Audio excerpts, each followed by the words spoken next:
In our quest to find a better life, we leave behind our loved ones and travel to seek greener pastures.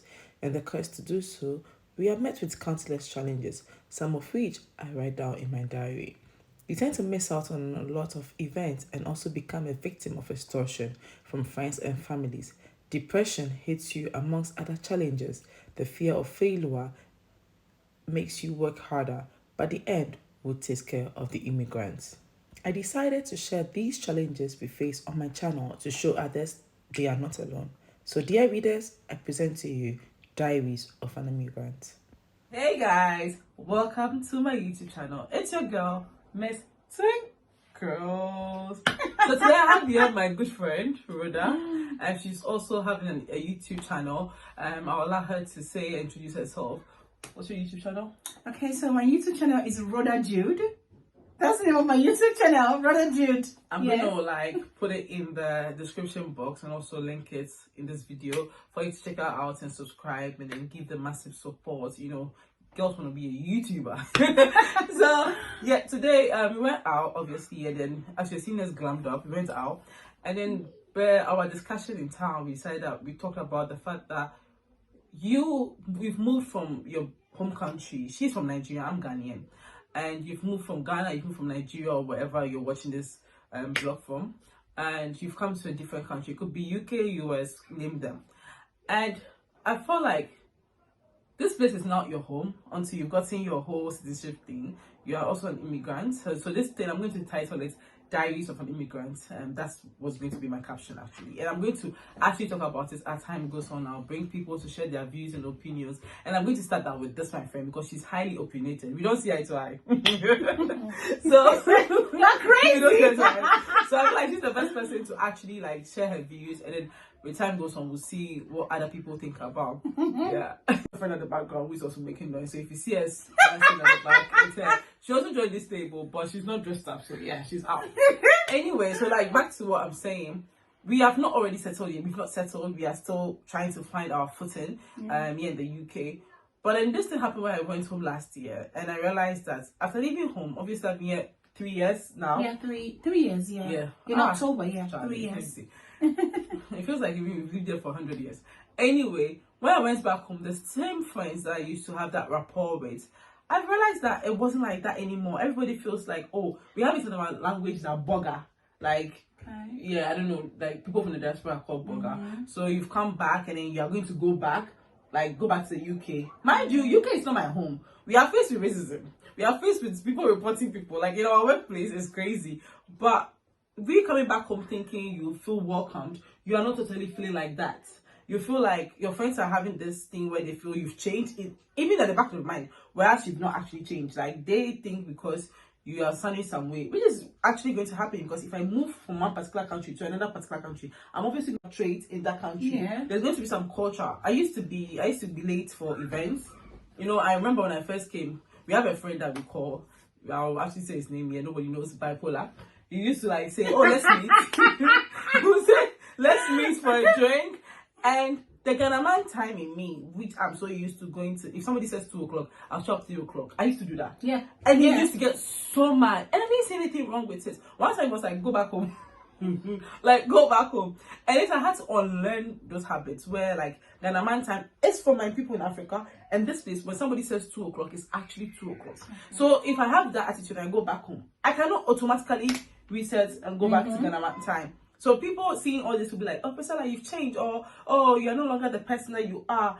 And we have you get used to, when a small amount of money you have to stretch it. Yeah. In Ghana, we don't have our families here. Like, she doesn't have a mom or daddy. I don't have my mom or daddy. We are on our own. We are hustling.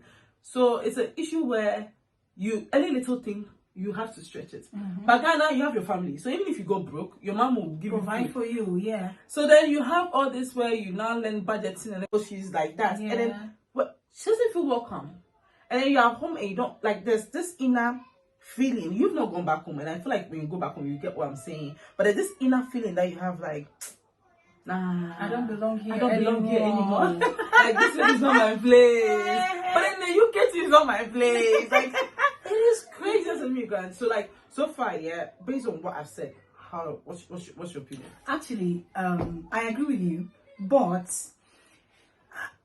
you see, coming to the UK or any other country that is not yours to live, of course, it's not going to be easy. One, for the meantime, this is a place you're making money. You're finding greener pasture. It's your home now. Yeah, maybe we don't have our papers yet, but you will live and work here. It's your home. And because you're staying here every day, you've been here for months, maybe 2 years, 3 years. Now, your language might not change. You still know how to speak your native language. Yeah. Maybe, but like there are characters, like you said, these African fine concepts. It changes. That's one line. Exactly. But I think sometimes when we go back home, I think why some people find it weird to relate with you the way they used to, I think it has something to do with inferiority complex most times. Because the truth is, you yourself, you know you've not changed. When you go home, you want to still go and meet, oh, Gloria, how are you? You want to say hello to them. Apart from the fact that in Africa, yeah, we know people that have bad eyes. They just want to attack you. So some people might even want to kidnap you. They think you have money. They don't know that they pay you in pounds. You don't spend it in cities. They pay you in pounds. You don't spend it in naira. Right, it's paid in pounds. When they pay you in pounds, you spend it in pounds. So they think you have money. They'll be angry. They just want to kidnap you. Or apart from that one. But the thing is inferiority complex. They feel, oh, we're not on the same level, because there's this mindset that if you live abroad, you're better. Come on. And this also, I'm not cutting you short, this comes about the feeling of where a lot of people are struggling mentally. Some people genuinely want to go back home, but then the feeling of you not being looked upon as a failure. Yes. Because I've had a lot of discussions with people at work. There are people that I know that have come from Botswana under this carer visa, and some people are saying like their living conditions are hell. This is even breaking news to you. Like I went to visit my friend, and I've not seen that in a long time. You know, like in a boarding school, top and down. Yeah. Bunk beds. Bunk beds, thank you. And these are grown-ups. A woman that I call her mama. She's down, and then there's a young girl up. Oh, yeah. In a 3-bedroom that they've turned into a dormitory, and they are from like Zimbabwe and all that. Botswana. I know they care home. I'm not mentioning because I don't want to holla, but like it is that she wants to go back home, but because people have seen her as she's traveled to Europe, and then she's at the point where she's like, I want to go back. If I go back, people are going to laugh at me that you came back empty-handed, you came back as a failure, because people have this mentality that Europe is so good. Yes, Europe has its pros and cons, like better, like if you are working, as far as you are working, you're able to eat, but it's not that easy. Like you don't see your friends. See, we don't see ourselves. You don't see your friends. You work. If you are even living with your partner, if your partner is working, you go morning, go evening. Both of you will not even meet. So people don't see, like, you don't have that work-life balance, because as an African, as an immigrant, you want to make money. People back home are calling, asking you for money. I've had several issues where someone will not text me. As soon as the person text me, see my message on WhatsApp. Send me pounds. Oh God. Send me pounds. Like, it's so crazy. Let's say you've never asked me how I feed myself. They don't know that sometimes we even get broke, that we have to rely on our friends, solid friends, yet to borrow money. And in this country, for someone to actually be loan you money, is the person even trust you. It's like the biggest friendship of all. Because the money they find, like, it's hard. Like, your pay comes, you remove your rent, then you remove your water, you remove your groceries. What is left is chicken change. You're right. Talking about when you were just talking right now, something just came. I just remembered something. I feel that when we go back home, it takes an understanding family to know, okay, like, for example, my dad, sometimes even when I call my dad up and say, how are you doing? Hope you're not overworking yourself. That kind of thing. Forget friends. The truth is this. Your friends might not understand. Yeah. But your family who loves you, who genuinely loves you, that's the only place you find comfort, and you can be able to relate when it comes to maybe feeling at home. Like, I'm gonna go back home this year. I want to go back home. I am so looking forward to it, to go home, because I know that my family will welcome me with an open arms. I don't have to feel strange. I don't have to feel weird. But with friends, sometimes they might not understand. But trust me, those of you watching this, I just want you to know something. Yeah, there is nothing bad, even if there are changes. Maybe, for example, back in Nigeria or back in Ghana, you might be the type of person that you go to certain places to maybe eat out, to drink. A lot. But when you come back home, it's not bad for you to say, okay, maybe you reduce the number of times you go out to squander money, or it's not bad. That's what the truth is. If you live abroad, you will definitely learn budgeting. You will learn budgeting. 100%. Except you choose not to. Except you choose not to. So it's not bad if there are positive changes in you. And whoever doesn't want to accept those positive changes, that's your cup of tea. That's true. It's none of my business. But one thing I know is I'm not going to be acting all better than you or no. So for those of you who are in Africa or other places and your friends coming back from other countries, welcome them with an open arms. Okay? Don't feel inferior. If there are changes, I mean, we have some people that also will feel like the fact that they've traveled to Europe or they've traveled outside the country, so they are better off than their counterparts in Africa. There are some people that if they give you that 100%. Energy, see, walk away. That I support, because everybody has pride. Like, you can't tell me now. However, the ones that are normal, because I've had the issue where when I went home, someone was like, oh, I thought you would change to be like a stuck up. I'm like, no, I'm still me. Like, why would I change? Because I'm not even a minister. I don't think people become a minister. This is me. I'm not going to change. Maybe I will stop certain attitudes or certain behaviors because there's going to be new ones inculcated in me. But that doesn't mean that I've changed as a person. And I feel like, you know how we need to talk about this issue of people asking us for money. Let me tell you something. I wanted to post on my status one time. There was this TikTok thing that was like, said it in my language that if you see me partying, that means I did a job. What's that job? A job, like your language, a job is susu. Susu, okay, yeah, contribution, money contribution. I went out.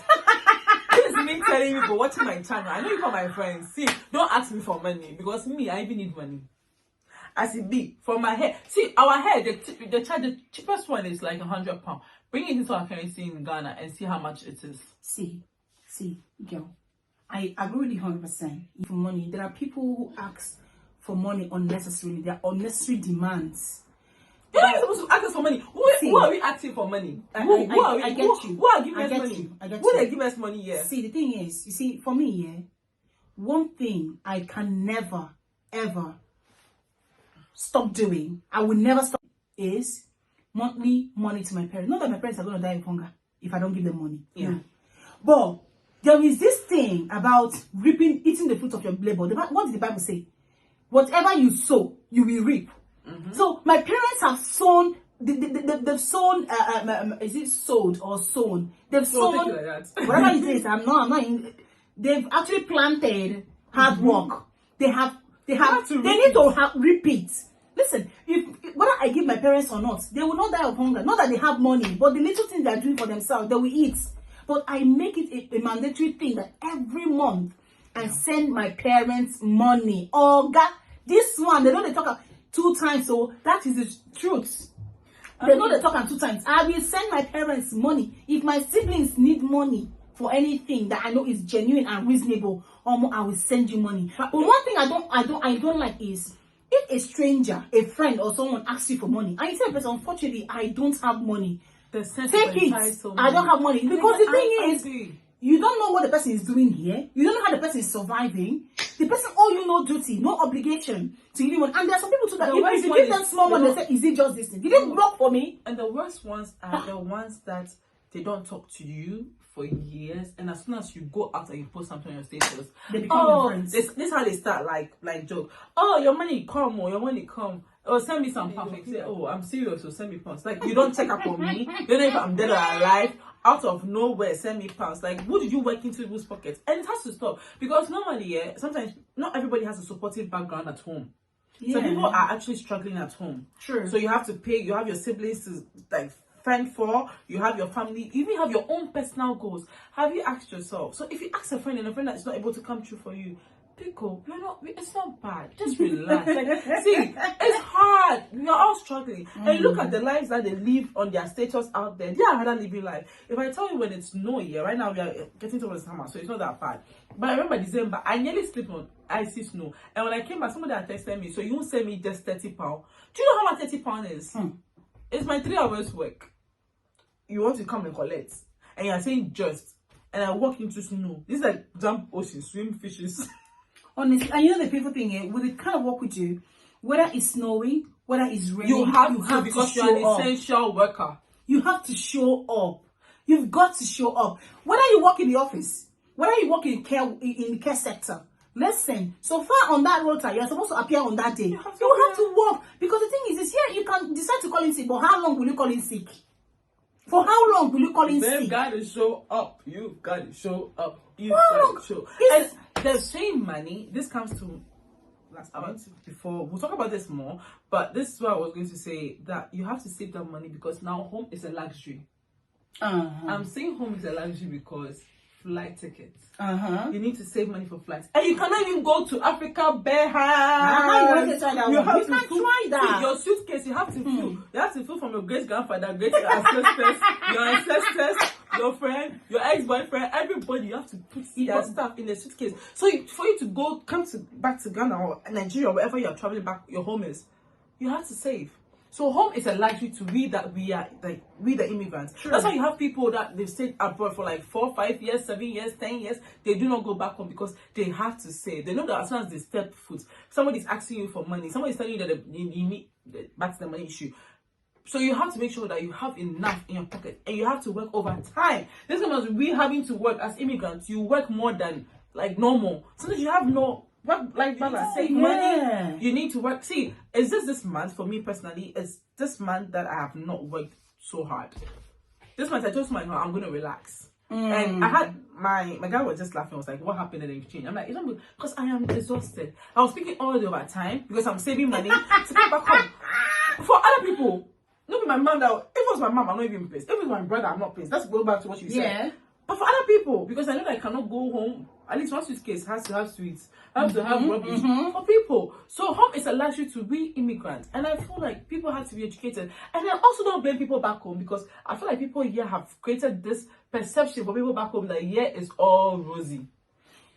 You see, the thing is, I think it's for people who don't have sense of reasoning. It depends on what you mean, rosy. Yeah, there are people that when they live here, they know that they are suffering. They know, but they want to show that they have hammered. I have hammered. And come on.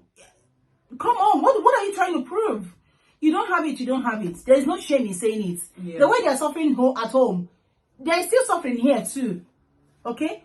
There is no money plantation. People don't pluck money from the tree. But the thing is, all this thing, but it's good in a way that we actually think of people back home because Africans are family oriented. We have this. But don't you think it's high time we should reduce this family orientation because it's cleanliness? No, the thing is, I'm not obligated. Now all of us we die. I don't agree. You know why I don't agree? I don't agree. This family orientation has cost us so much that we look at me. I'm working overtime because I'm thinking of other people. But if I'm thinking about me as a white person, I have been better off. We cannot say because few people are bad eggs. They have decided not to understand or feel that once you cross the border of Africa, now you are now money bank. Then you take away the spirit of family or communalism. Even here abroad, sometimes there's this joy you have when you see a fellow countryman. I know that some people might see you and want to throw face away, but like there's this you being able to speak in your language and all those things. So we have the spirit of communalism, but I think what we should sensitize people is when you see me take good pictures, is because I can be able to afford that phone. Because if you convert pounds to my currency, it's too much. But here, if you see me posting pictures, maybe because my camera quality is good, the road is good, their government is providing the necessary things for them. It's not money that is showing on my face, it's the sun that is shining, it's makeup that is making us look as if. Okay, skin is banging. You're not driving and having a bumpy road. We're recording this with natural light, so yeah, you can see us banging. It's the sun. So guys, basically that's about it. So we're talking about this, our diaries of an immigrant, and like I said, a lot of people to this channel talk about how like they feel their beliefs and what their struggles as an immigrant in this country. Because I feel like a lot of us needs to be educated. Lots of lies have to be shed on because we've not even spoken about depression as an immigrant. That should be part 2. That should come back. Depression. like Part the two. depression you have. You know Like, what tell you you, gone. I didn't know what depression was till I came to the UK, and that is going to be another time when we talk about. So I'm saying we're gonna have this section in my YouTube channel where we'll be talking about. So if you're interested and you have any comments, or if you're also like from the diaspora like us, an immigrant who's also working and trying hard to make something back home, put your comments, your feelings, your beliefs, what you've gone through. And then let's talk about it. Let's all comment and let's educate people where they feel they're entitled to us, and let them know that it's not all rosy as it is in Europe. We are all struggling, but then maybe the struggles are different. Maybe you are struggling for good water. I have good water, but I'm struggling for something else. So let's all educate people. And at the end of the day, I feel like some of the pressures of send me money, or maybe you're living a good life, or us feeling empty or not welcome when you're back home, and even like in market people even intend to like increase prices when they see us because they feel like bugger. So this has to be part two. We have a lot to say as a diary of immigrant. See what we've gone through. We're going to talk about like our culture shocks, how we had to unlearn certain habits. So yeah, dating too, and then we're going to talk about dating in part two. And the dating, you're obviously going to see her in part two. So like I said, follow her channel. It's Rhoda Jude, and it's your girl again, Miss Twinkles. Like, subscribe to my channel. Mwah.